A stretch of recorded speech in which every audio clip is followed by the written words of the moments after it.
로마서 12장 1절에서 2절 말씀 다 찾으셨으면 함께 읽도록 하겠습니다. 그러므로 내 형제들아, 내가 하나님의 모든 자비하심으로 너희를 권하노니 너희 몸을 하나님이 기뻐하시는 거룩한 산 제물로 드리라. 이는 너희가 드릴 영적 예배니라. 너희는 이 세대를 본받지 말고 오직 마음을 새롭게 함으로 변화를 받아 하나님의 선하시고 기뻐하시고 온전하신 뜻이 무엇인지 분별하도록 하라. 아멘. 우리 함께 읽은 마지막 절 2절 후반절의 말씀에 보면은요, 이렇게 말씀하고 있습니다.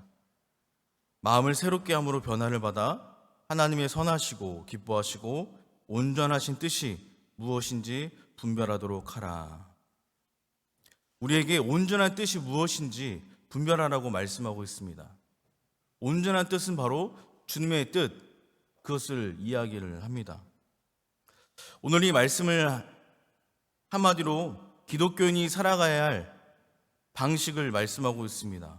우리가 어떻게 살아가야 주님 뜻대로 살아가는 것인가를 우리에게 말씀해주고 있습니다. 우리는 살아가면서 항상 우리 자신에게 질문을 던져야 합니다. 그것은 왜라는 질문입니다.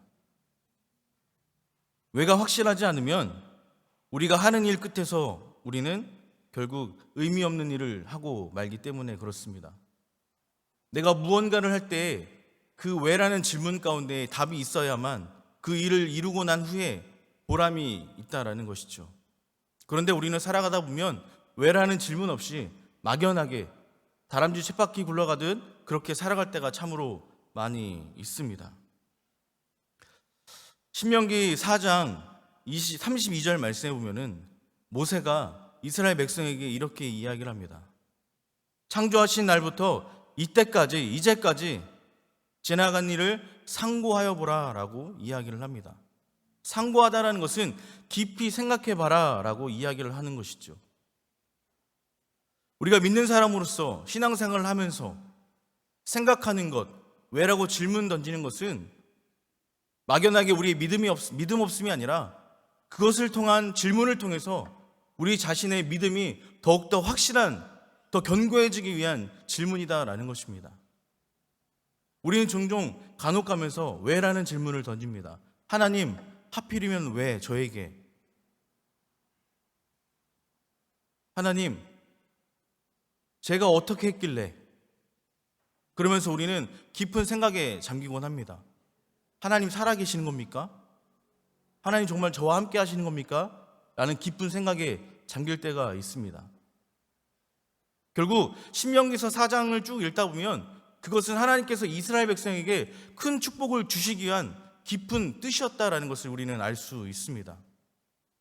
오늘 우리에게도 하나님은 질문하십니다. 우리에게 이렇게 왜라는 질문을 하길 원하십니다. 그리고 그 해답을 찾기를 바라고 계십니다. 오늘 본문은 거기에 대한 답을 우리에게 분명히 해주고 있음을 알 수가 있습니다. 사도 바울은 로마서 11장까지 우리가 어떤 존재였고 또 어떤 인간이었는지를 가르쳐 줍니다. 죄 때문에 지옥 가장 깊은 곳에 던져야 할 존재였지만 오직 예수 믿는 그 믿음 하나 때문에 우리를 구원받는 자들이다라고 이야기를 하고 있습니다.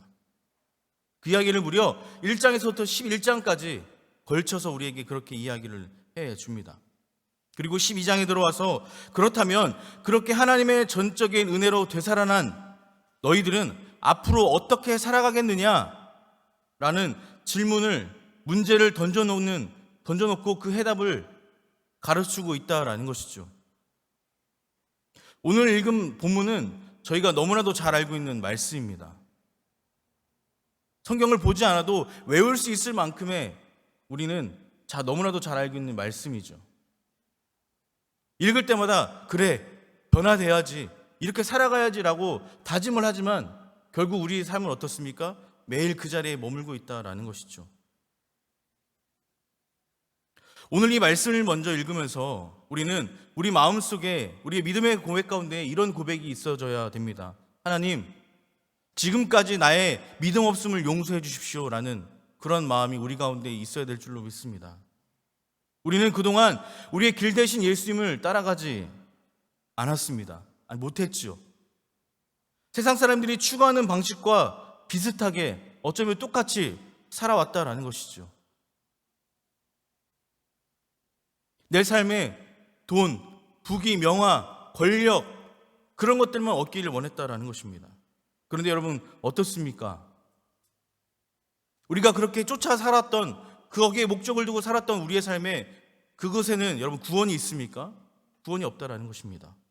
의미도 없고 목적도 찾을 수가 없다라는 것입니다. 이제는 우리에게 오늘 본문 말씀을 통해서 너희들 이제는 사는 방식을 좀 바꿔라 라고 우리에게 이야기해주고 있는 것이죠. 그러면서 뭐라고 말씀하십니까? 이 세대를 본받지 말라, 변화를 받아라, 하나님의 뜻을 분별하라, 그리고 주님의 뜻대로 살아라 라고 우리에게 말씀해주고 있습니다. 여러분, 사도 바울이 2000년 전에 우리에게 이렇게 오늘 본문 말씀을 통해서 이 세대를 본받지 말라라고 말씀하고 있는 것은 오늘날 우리에게 이야기하는 것이 아닙니다. 그 당시 살아가고 있는 사람들에게 이 세대, 이 악한 세대를 본받지 말라라고 이야기해주고 있는 거죠. 당시 사람들을 향해서 권면한 말씀입니다. 당시 로마는 세계의 여러분 중심 있는 나라였습니다. 로마 자체가 힘과 부의 상징이었다라는 것이죠.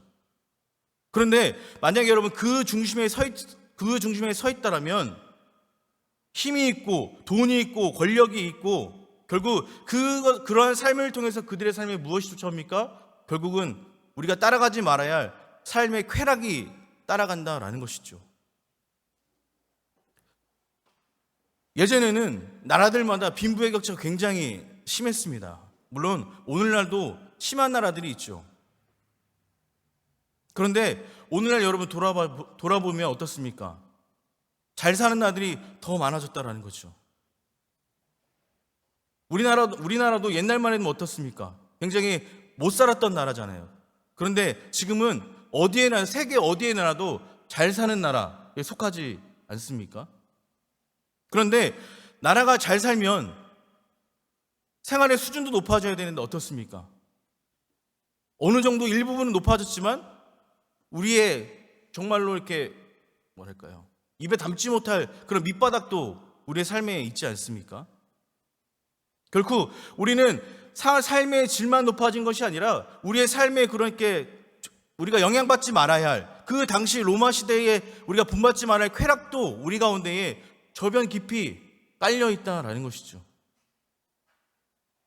요즘 젊은 세대들이 여러분 얼마나 많은 쾌락주의에 빠져 있습니까?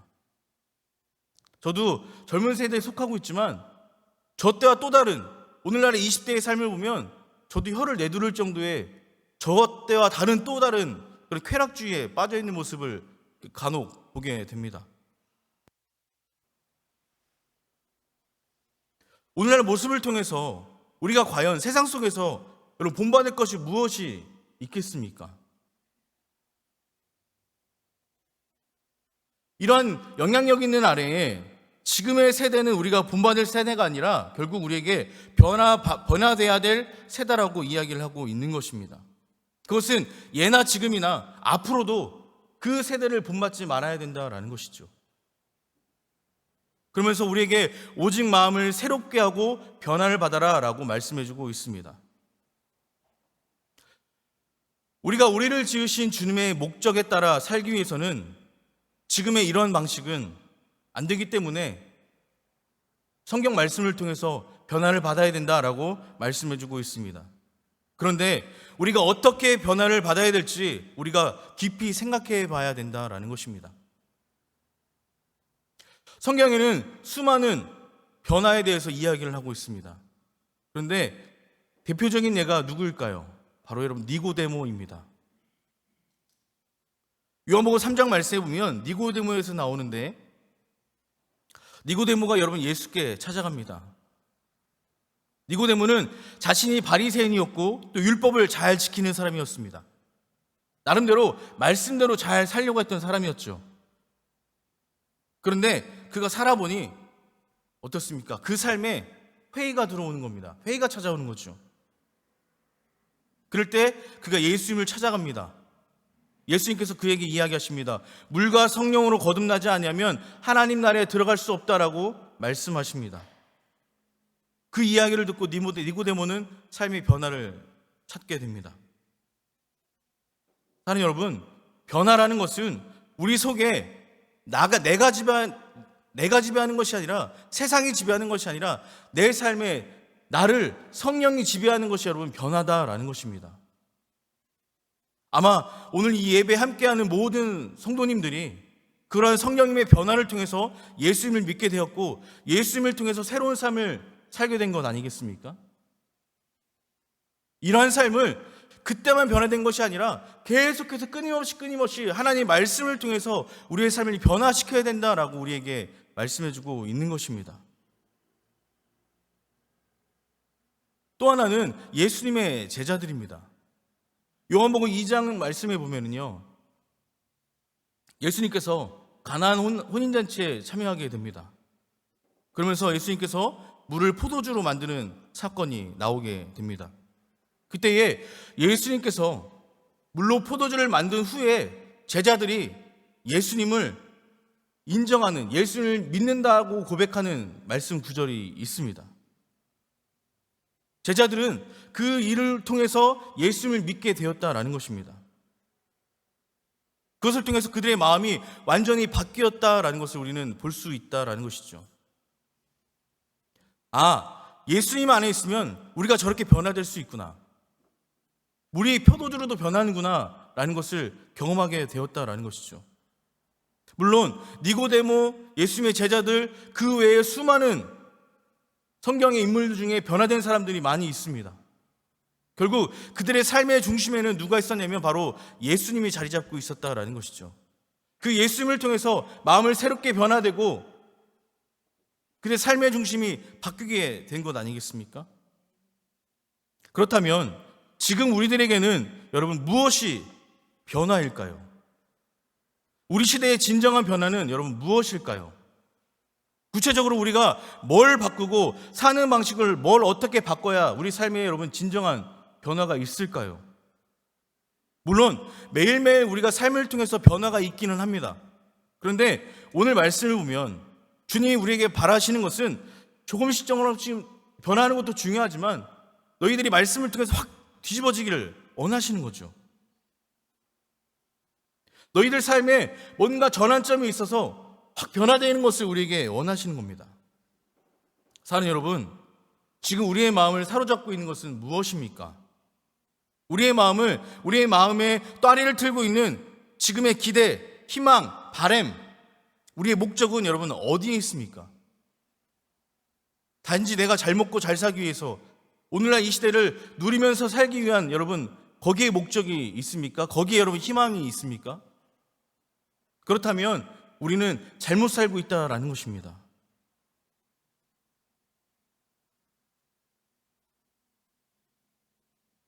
오늘날 우리의 모습 속에서 지금 이 시대를 살아가고 있는 우리에게 진정한 변화는 무엇일까요?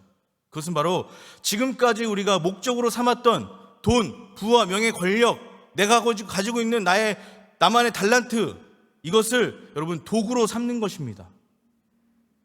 내가 지금 이것을 통해서 삶에 뭔가 세상의 것을 요구했다면 이제는 이것을 바꾸는 겁니다.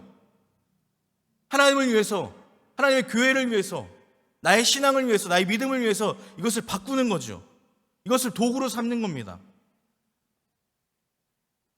지금까지 우리가 숨기고 있었지만 진짜 목매고 바랐던 목적들이 있는데 이제는 그것들을 도구나 수단으로 여러분 삼으라라고 우리에게 이야기해주고 있는 겁니다. 이것이 그리스도 안에서의 진정한 변화다라는 것입니다. 왜 그렇습니까? 우리의 목적은 세상에 있지 않기 때문에 그렇습니다. 우리의 목적은 어디에 있습니까? 하나님 나라에 있지 않습니까? 여러분, 돈이 아닙니다. 권력이 아닙니다. 바로 하나님의 여러분 기대입니다. 우리 날마다 하나님 앞에 기도하며 기대하며 나아가는 우리들의 삶이 되어져야 된다라는 것이죠. 그것을 추구하는 것이 이 시대의 여러분 진정한 변화다라는 겁니다. 여러분 잘 알고 있는 사도 바울은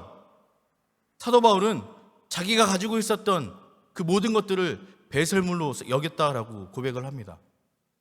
그런데요, 사도 바울이 한 가지 배설물로 여기지 않은 것이 있습니다.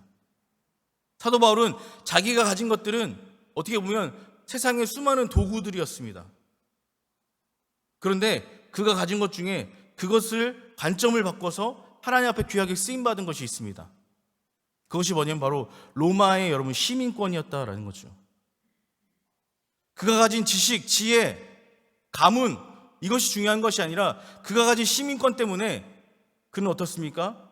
유럽에 복음을 전할 수 있었던 거 아니겠습니까? 불리한 일이 생길 때에 나는 로마의 시민입니다 라는 그것만 이야기해도 바울은 풀려날 수 있었다라는 것, 마음대로 어디든지 갈 수 있었다라는 것이죠. 저는 오늘 이 말씀을 보면서 그렇구나, 내가 가진 것이 모든 것이 다 배설물이 아니라 이것을 역발상하면 이것이 나에게 큰 도움과 유익이 되겠구나라는 것을 생각하게 되었다라는 것입니다. 여러분 삶 가운데에 세상을 위해서 나의 만족과 유익을 위해서 구했던 그것이 변환을 하게 되면 하나님의 영광을 위해서 쓰일 수 있다라는 것입니다. 그것이 내가 가진 물질이든 내가 가진 달란트든 내가 가진 헌신이든 그것을 교회를 위해서, 하나님의 몸된 교회를 위해서, 하나님의 영광을 위해서 바꾸면 그것은 여러분 수단과 도구가 될 수 있다라는 것입니다.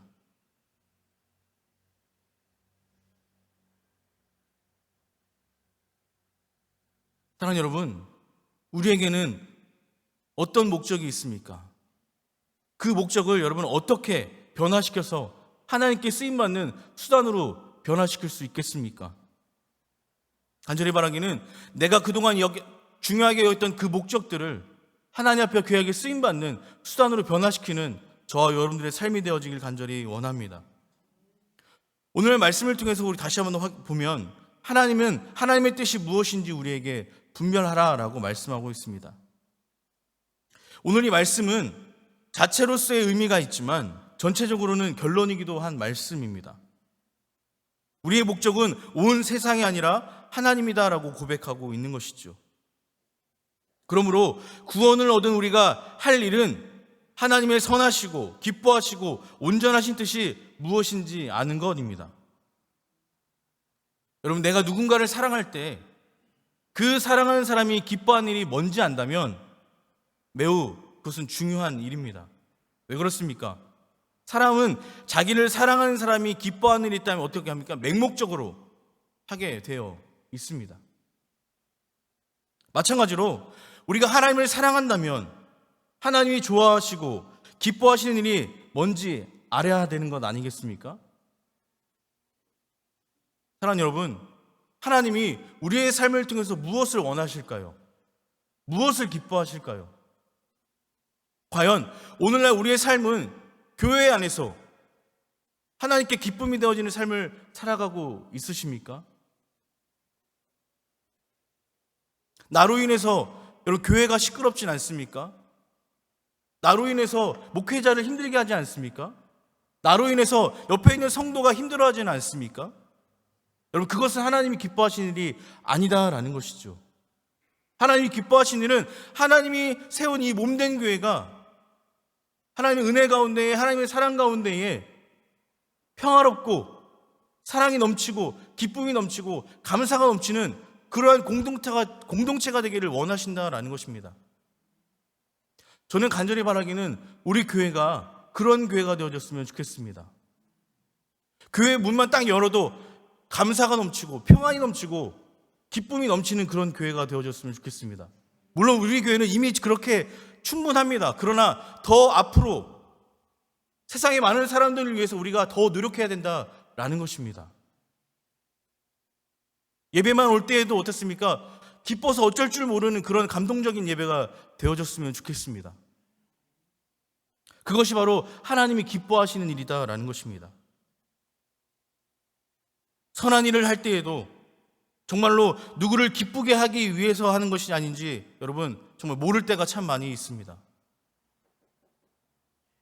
하나님이 기뻐하시는 일을 해야 그분의 뜻을 분별하게 되는 것입니다. 그러면 여러분, 하나님이 기뻐하시는 일은 무엇일까요? 오늘 1절 말씀에 이야기하고 있습니다. 우리 같이 한번 읽어보도록 하겠습니다. 그러므로 형제들아, 내가 하나님의 모든 자비하심으로 너희를 권하노니 너희 몸을 하나님이 기뻐하시는 거룩한 산제물로 드리라. 이는 너희가 드릴 영적 예배니라. 아멘.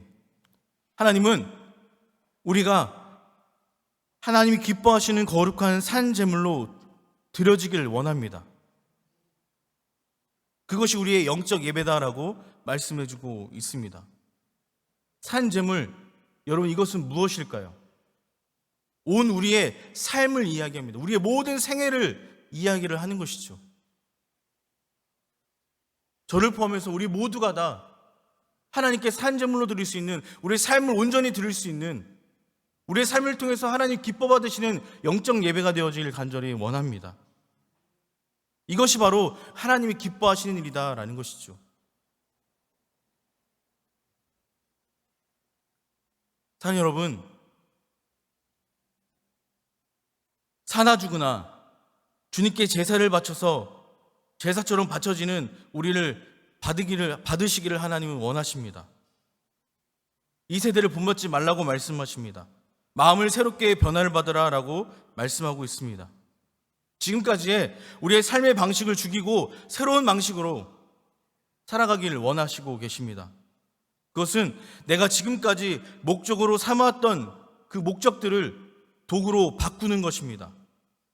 이렇게 목적을 도구로 삼는 게 변하고 거듭남이며 오늘 주님이 말씀하시는 산 제사다라는 것입니다. 제사는 제물을 잡아서 죽이고 각을 떠서 하나님 앞에 내놓는 게 제사입니다. 그러면 하나님이 그것을 불살라 받으시죠. 사랑하는 여러분, 우리의 목적이었던 돈, 권력, 명예, 인기, 영향력, 이 모든 것을 죽이고 이제부터는 그것을 온전히 하나님의 목적을 위한 도구로 삼는 저와 여러분들의 삶이 되어질 간절히 바랍니다. 그때부터 그동안에 우리의 목적이었던 세상에 우리의 삶의 모든 목적을 위한 도구가 선한 것이 될 수 있다라는 것입니다. 하나님은 오늘날 우리에게 그러한 제사를 원하십니다. 그리고 그것이야말로 평생을 통해 드려질 영적 예배라는 것입니다. 오늘 말씀을 정리하면서 여러분 1절과 2절이 서로 원인과 결과를 되도록 맞춰져 있습니다. 서로가 영향을 주고받게 되어 있습니다. 새 생명을 얻은 너희들은 이제부터 생활 전부를 거룩한 산 제사로 드리라는 것입니다. 그러기 위해서는 이 세대를 본받으면 안 되고 변화돼서 하나님의 뜻을 제대로 분별할 수 있어야 된다라는 것입니다. 하나님을 바라보시길 바랍니다. 하나님을 우리의 여러분 목적으로 삼으시길 바랍니다. 말씀으로 우리의 삶의 길과 방식을 삼으시길 바랍니다. 드리는 형식적인 예배가 아니라 우리의 생활 삶 전체를 하나님이 받으실 만한 영적 예배로 드리는 저와 여러분들의 삶이 되어지기를 간절히 원합니다.